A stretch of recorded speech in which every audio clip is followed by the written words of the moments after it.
ಆತ್ಮೀಯ ಕುಂಭರಾಶಿಯವರೇ, ಸಿದ್ಧರಾಗಿ. ಕಳೆದ 7 ವರ್ಷಗಳಿಂದ ನೀವು ಪಡುತ್ತಿರುವ ನರಕಯಾತನೆಗೆ ಆ ಶನಿ ಮಹಾತ್ಮ ಈಗ ಅಂತಿಮ ಮುದ್ರೆ ಒತ್ತಲಿದ್ದಾನೆ. 2026ರಲ್ಲಿ ನಿಮ್ಮ ರಾಶಿಯ ಮೇಲೆ ಬ್ರಹ್ಮಾಂಡದ ಅತಿ ದೊಡ್ಡ ಪವಾಡ ನಡೆಯಲಿದೆ. ಈ ವರ್ಷ ನಿಮಗೆ 7ನೇ ಶನಿಯ ಪ್ರಭಾವ ಇದ್ದರೂ ಕೂಡ ಒಂದು ಅನಿರೀಕ್ಷಿತ ಗ್ರಹ ಸಂಚಾರ ನಿಮ್ಮನ್ನು ಕೋಟ್ಯಾಧಿಪತಿಯನ್ನಾಗಿ ಮಾಡಬಲ್ಲದು. ಆದರೆ ಎಚ್ಚರ, ಮಾರ್ಚ್ ತಿಂಗಳಲ್ಲಿ ಒಂದು ಅನಾಹುತಕಾರಿದೆ. ಅದು ನಿಮ್ಮನ್ನು ರಸ್ತೆಗೆ ತರಬಹುದು. ವೀಕ್ಷಕರ, ಈ ವಿಡಿಯೋದಲ್ಲಿ ನಾನು ಕುಂಭರಾಶಿಯವರ ಜೀವನದ ಆ 5 ಸೀಕ್ರೆಟ್ ದಿನಾಂಕಗಳನ್ನು ಹೇಳ್ತೀನಿ. ವಿಡಿಯೋ ಕೊನೆಯವರೆಗೂ ನೋಡಿ, ಯಾಕಂದರೆ ಮಧ್ಯದಲ್ಲಿ ನಾನು ಹೇಳುವ ಒಂದು ಮಾತು ನಿಮ್ಮ ಇಡೀ ಕೆರಿಯರನ್ನು ಉಳಿಸಬಹುದು. ಸ್ಕಿಪ್ ಮಾಡಿದರೆ ಬಹುಶಃ ನಿಮ್ಮ ಅದೃಷ್ಟವನ್ನೇ ನೀವು ಸ್ಕಿಪ್ ಮಾಡಿರುತ್ತೆ.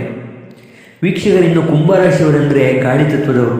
ನೀವು ಆಳವಾಗಿ ಯೋಚಿಸುವವರು, ಯಾರಿಗೂ ತಿಳಿಯದಂತೆ ದೊಡ್ಡ ಪ್ಲ್ಯಾನ್ ಮಾಡುವವರು. ಆದರೆ ಇತ್ತೀಚೆಗೆ ನಿಮ್ಮ ಆತ್ಮವಿಶ್ವಾಸ ಕುಸಿದಿದೆಯೇ? ನಿಮ್ಮನ್ನು ಎಲ್ಲರೂ ತುಳಿಯುತ್ತಿದ್ದಾರೆ ಅಂತ ಅನಿಸ್ತಿದೆಯೇ? ಹೌದು, ಶನಿ ನಿಮ್ಮ ರಾಶಿಯಲ್ಲಿ ಇರುವುದರಿಂದ ನೀವು ಮಾನಸಿಕವಾಗಿ ಜರ್ಜರಿತರಾಗಿರ್ತೀರಾ. ಆದರೆ 2026ರಲ್ಲಿ ನಿಮ್ಮ ಈ ಶಾಂತ ಮುಖ ಬದಲಾಗಲಿದೆ. ಈ ವರ್ಷ ನೀವು ಅಜೇಯರಾಗಲಿದ್ದೀರಿ. ಜಗತ್ತು ನಿಮ್ಮನ್ನು ಇದುವರೆಗೆ ಸೋತವನು ಅಂತ ಅಂದುಕೊಂಡಿದ್ದರೆ ಅವರಿಗೆ ನಿಮ್ಮ ಗೆಲುವಿನ ಮೂಲಕ ಉತ್ತರ ಕೊಡುವ ಕಾಲ ಬಂದಿದೆ. ವೀಕ್ಷಕರು, ನಿಮ್ಮಲ್ಲಿ ಅಡಗಿರುವ ಆ ಜ್ಞಾನದ ಕುಂಭ ಈಗ ತೆರೆದುಕೊಳ್ಳುವ ಸಮಯ ಬಂದಿದೆ. ಈಗ 2026ರ ಆಕಾಶ ಮಂಡಲದ ಅಸಲಿ ಆಟ ನೋಡೋಣ ಬನ್ನಿ. ವೀಕ್ಷಕರು, ಈ ವರ್ಷದ ಮಹಾ ತಿರುವು ಅಂದರೆ ಗುರುಗ್ರಹದ ಸಂಚಾರ.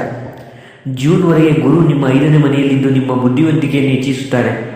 ಆದರೆ ಜೂನ್ ನಂತರ ಗುರು 6ನೇ ಮನೆಗೆ ಹೋಗುತ್ತಾನೆ. ಇದು ರೋಗ ರುಜಿನ ಮತ್ತು ಶತ್ರುಗಳ ಮನೆ. ಅಂದರೆ ಜೂನ್ ನಂತರ ನಿಮ್ಮ ಮೇಲೆ ಶತ್ರುಗಳ ದಾಳಿ ಹೆಚ್ಚಾಗುತ್ತೆ. ಶನಿ ನಿಮ್ಮ ರಾಶಿಯಲ್ಲಿ ಇದ್ದು ನಿಮಗೆ ಕಠಿಣ ಪಾಠ ಕಲಿಸ್ತಾನೆ. ಇನ್ನು ರಾಹು ನಿಮ್ಮ 9ನೇ ಮನೆಯಲ್ಲಿ ಭಾಗ್ಯಸ್ಥಾನ ಇರುವುದರಿಂದ ಅನಿರೀಕ್ಷಿತ ಅದೃಷ್ಟ ತರುತ್ತಾನೆ. ಆದರೆ ಕೇತು 3ನೇ ಮನೆಯಲ್ಲಿ ಧೈರ್ಯವನ್ನು ಕುಗ್ಗಿಸಬಹುದು. ಈ ಗ್ರಹಗಳ ಸಂಘರ್ಷದ ನಡುವೆ ನಿಮ್ಮನ್ನು ರಕ್ಷಿಸುವ ಆ ಒಂದು ಗ್ರಹ ಯಾವುದು ಗೊತ್ತಾ? ಆ ರಹಸ್ಯವನ್ನು ಮುಂದೆ ಹೇಳ್ತೀನಿ ಬನ್ನಿ. ವೀಕ್ಷಕರೇ, ಇನ್ನು ಹಣಕಾಸಿನ ವಿಷಯಕ್ಕೆ ಬಂದರೆ ಕುಂಭರಾಶಿಯವರಿಗೆ ಈ ವರ್ಷ ರಬ್ಬರ್ ಬ್ಯಾಂಡ್ ತತ್ವ ಅನ್ವಯ ಆಗುತ್ತೆ. ಅಂದರೆ ಎಷ್ಟು ಹಣ ಖರ್ಚಾಗುತ್ತೋ ಅಷ್ಟೇ ವೇಗವಾಗಿ ಹಣ ವಾಪಸ್ ಬರುತ್ತೆ. ಇನ್ನು ಫೆಬ್ರವರಿಯಿಂದ ಏಪ್ರಿಲ್ವರೆಗೆ ಹಳೆ ಹೂಡಿಕೆಗಳಿಂದ ಸಣ್ಣ ಲಾಭ ಬರುವ ಸಾಧ್ಯತೆ ಇದೆ. ಇನ್ನು ಮೇ ತಿಂಗಳು ಇದು ನಿಮ್ಮ ಪಾಲಿನ ಜಾಕ್ಪಾಟ್ ತಿಂಗಳು. ಅನಿರೀಕ್ಷಿತವಾಗಿ ಪಿತ್ರಾರ್ಜಿತ ಆಸ್ತಿ ಅಥವಾ ವಿಮೆಯ ಹಣ ಕೈ ಸೇರಬಹುದು. ಎಚ್ಚರಿಕೆ, ಜುಲೈ ಮತ್ತು ಆಗಸ್ಟ್ ತಿಂಗಳಿನಲ್ಲಿ ಯಾರನ್ನು ನಂಬಿ ಹಣ ಹೂಡಬೇಡಿ. ವಿಶೇಷವಾಗಿ ಆನ್ಲೈನ್ ಸ್ಕ್ಯಾಮ್ಗಳ ಬಗ್ಗೆ ಎಚ್ಚರ ಇರಬೇಕು.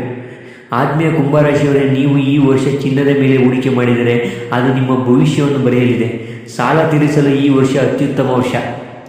ಇನ್ನು ಕೆರಿಯರ್ ಮತ್ತು ಬಿಸ್ನೆಸ್ ವ್ಯವಹಾರಗಳ ಬಗ್ಗೆ ನೋಡುವುದಾದರೆ, ನೀವು ಉದ್ಯೋಗದಲ್ಲಿದ್ದರೆ ಈ ವರ್ಷ ನಿಮ್ಮ ಬಾಸ್ ನಿಮ್ಮ ಮುಂದೆ ಮಂಡಿಯಿರುವ ಪರಿಸ್ಥಿತಿ ಬರಬಹುದು. ಯಾಕಂದರೆ ನಿಮ್ಮ ಕ್ರಿಯೇಟಿವಿಟಿ ಅಷ್ಟೊಂದು ಪವರ್ಫುಲ್ ಆಗಿರುತ್ತೆ. ಏಪ್ರಿಲ್ ನಂತರ ನಿಮಗೆ ವಿದೇಶಿ ಕೆಲಸದ ಆಫರ್ ಅಥವಾ ಪ್ರಮೋಷನ್ ಲಭ್ಯವಿದೆ. ಇನ್ನು ವ್ಯಾಪಾರಸ್ಥರೇ ಕೇಳಿ, ನೀವು ಕಬ್ಬಿಣ, ತೈಲ ಅಥವಾ ಕಟ್ಟಡ ನಿರ್ಮಾಣದ ಕ್ಷೇತ್ರಗಳಲ್ಲಿ ಇದ್ದರೆ 2026ರಲ್ಲಿ ನೀವು ನಿಮ್ಮ ಊರಿನಲ್ಲೇ ಅತಿ ಹೆಚ್ಚು ಟ್ಯಾಕ್ಸ್ ಕಟ್ಟುವ ವ್ಯಕ್ತಿಯಾಗಬಹುದು. ಅಷ್ಟೊಂದು ಲಾಭ ಇದೆ ಈ ವರ್ಷ. ಆದರೆ ಪಾಲುದಾರಿಕೆಯಲ್ಲಿ ಅಂದರೆ ಪಾರ್ಟ್ನರ್ಶಿಪ್ನಲ್ಲಿ ಇರುವವರು ಅಕ್ಟೋಬರ್ ತಿಂಗಳಲ್ಲಿ ಪೇಪರ್ ವರ್ಕ್ ಸರಿಯಾಗಿ ಮಾಡಿಕೊಳ್ಳಿ. ಇಲ್ಲದಿದ್ದರೆ ಕೋರ್ಟ್ ಕೇಸ್ ಆಗುವ ಸಾಧ್ಯತೆ ಇದೆ. ಇನ್ನು ಕುಂಭರಾಶಿಯವರ ಮನೆ, ಸೈಟ್ ಮತ್ತು ಆಸ್ತಿ ಖರೀದಿ ಯೋಗವನ್ನು ನೋಡುವುದಾದರೆ, ಸ್ವಂತ ಮನೆ ಕಟ್ಟಬೇಕು ಅನ್ನೋದು ಪ್ರತಿಯೊಬ್ಬ ಕುಂಭರಾಶಿಯವನ ಕನಸು. ಈ ಕನಸು ನನಸಾಗಲು ಮಾರ್ಚ್ ಮತ್ತು ಸೆಪ್ಟೆಂಬರ್ ತಿಂಗಳುಗಳು ಪ್ರಶಸ್ತವಾಗಿವೆ. ಈ ವರ್ಷ ನೀವು ಮನೆ ಅಥವಾ ಫ್ಲ್ಯಾಟ್ ಖರೀದಿಸುವ ಯೋಗ 80% ಇದೆ. ವೀಕ್ಷಕರೇ, ಆದರೆ ನೆನಪಿಡಿ, ಮನೆಯ ಮುಖ್ಯ ದ್ವಾರವು ದಕ್ಷಿಣ ದಿಕ್ಕಿಗೆ ಇರದಂತೆ ನೋಡಿಕೊಳ್ಳಿ. ಯಾಕೆಂದರೆ 7ನೇ ಶನಿಯ ಪ್ರಭಾವ ಇರುವುದರಿಂದ ದಕ್ಷಿಣದ ಬಾಗಿಲು ನಿಮಗೆ ಮಾನಸಿಕ ಕಿರಿಕಿರಿ ತರಬಹುದು. ಇನ್ನು ವಾಹನ ಖರೀದಿ ಮಾಡುವುದಿದ್ದರೆ ನೀಲಿ ಅಥವಾ ಬಿಳಿ ಬಣ್ಣದ ವಾಹನ ನಿಮಗೆ ಅದೃಷ್ಟ ತರಲಿದೆ. ಇನ್ನು ಕುಂಭರಾಶಿಯವರ ಪ್ರೇಮ, ಕುಟುಂಬ ಮತ್ತು ವಿವಾಹದ ಜೀವನವನ್ನು ನೋಡುವುದಾದರೆ, ಕುಟುಂಬದಲ್ಲಿ ಸ್ವಲ್ಪ ಗದ್ದಲ ಇರುತ್ತದೆ. ನಿಮ್ಮ ಹೆಂಡತಿ ಅಥವಾ ಗಂಡನೊಂದಿಗೆ ಸಣ್ಣ ವಿಷಯಕ್ಕೆ ದೊಡ್ಡ ಜಗಳವಾಗಬಹುದು. ಇನ್ನು ಜೂನ್ ನಂತರ 3ನೇ ವ್ಯಕ್ತಿಯ ಪ್ರವೇಶದಿಂದ ಸಂಸಾರದಲ್ಲಿ ಬಿರುಕು ಮೂಡುವ ಸಾಧ್ಯತೆ ಇದೆ. ಹಾಗಾಗಿ ಯಾರನ್ನು ನಿಮ್ಮ ಬೆಡ್ರೂಮ್ ವಿಷಯಗಳಲ್ಲಿ ತಲೆ ಹಾಕಲು ಬಿಡಬೇಡಿ. ಇನ್ನು ಪ್ರೇಮಿಗಳಿಗೆ ಈ ವರ್ಷ ಮದುವೆಯ ಮುದ್ರೆ ಬೀಳಲಿದೆ. ಮನೆಯವರ ವಿರೋಧವಿದ್ದರೂ ಕೂಡ ವರ್ಷದ ಅಂತ್ಯಕ್ಕೆ ಎಲ್ಲವೂ ಸುಖಾಂತ್ಯವಾಗಲಿದೆ. ಇನ್ನು ಮಕ್ಕಳ ವಿದ್ಯಾಭ್ಯಾಸಕ್ಕಾಗಿ ನೀವು ಈ ವರ್ಷ ಸ್ವಲ್ಪ ಹೆಚ್ಚು ಹಣ ಖರ್ಚು ಮಾಡಬೇಕಾಗಬಹುದು. ಆದರೆ ಆ ಖರ್ಚು ಸಾರ್ಥಕವಾಗಲಿದೆ. ಇನ್ನು ಕುಂಭರಾಶಿಯವರ ಆರೋಗ್ಯದ ಜೀವನವನ್ನು ನೋಡುವುದಾದರೆ, ವೀಕ್ಷಕರ ಆರೋಗ್ಯದ ವಿಷಯದಲ್ಲಿ ನಾನು ನಿಮಗೆ ಸುಳ್ಳು ಹೇಳಲ್ಲ. ಈ ವರ್ಷ ನೀವು ನಿಮ್ಮ ಮಂಡಿ ಮತ್ತು ಪಾದಗಳ ಬಗ್ಗೆ ಜಾಗರೂಕರಾಗಿರಬೇಕು. ಅತಿಯಾದ ಮಾನಸಿಕ ಒತ್ತಡದಿಂದಾಗಿ ನಿಮಗೆ ನಿದ್ರೆಯ ಸಮಸ್ಯೆ ಕಾಡಬಹುದು. ಶನಿ ನಿಮ್ಮ ರಾಶಿಯಲ್ಲಿ ಇರುವುದರಿಂದ ನಿಮ್ಮನ್ನು ಸೋಮಾರಿಯನ್ನಾಗಿ ಮಾಡ್ತಾನೆ. ಆದರೆ ನೀವು ಆಲಸ್ಯ ಬಿಟ್ಟು ನಡೆಯುವುದನ್ನು ರೂಢಿಸಿಕೊಳ್ಳಿ. ಇನ್ನು ಅಕ್ಟೋಬರ್ ತಿಂಗಳಲ್ಲಿ ಆಹಾರದ ವಿಷಪೂರಿತತೆ ಅಂದರೆ ಫುಡ್ ಪಾಯ್ಸನಿಂಗ್ ಆಗುವ ಸಾಧ್ಯತೆ ಇದೆ.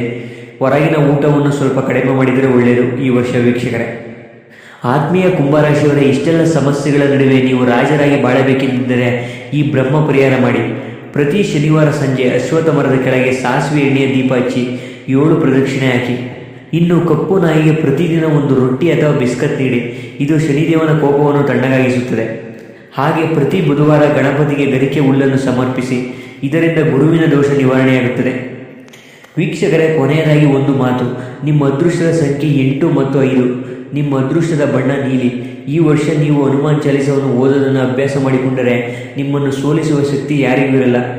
ವೀಕ್ಷಕರೇ, ಈ ಮಾಹಿತಿ ನಿಮಗೆ ಇಷ್ಟವಾಗಿದ್ದರೆ ಕೂಡಲೇ ಲೈಕ್ ಮಾಡಿ. ಹಾಗೆ ನಿಮ್ಮ ಕುಂಭರಾಶಿಯ ಸ್ನೇಹಿತರಿಗೆ ಕೂಡ ಶೇರ್ ಮಾಡಿ. ನಮ್ಮ ರಾಶಿ ಮಿತ್ರ ಚಾನಲನ್ನು ಸಬ್ಸ್ಕ್ರೈಬ್ ಮಾಡಿ.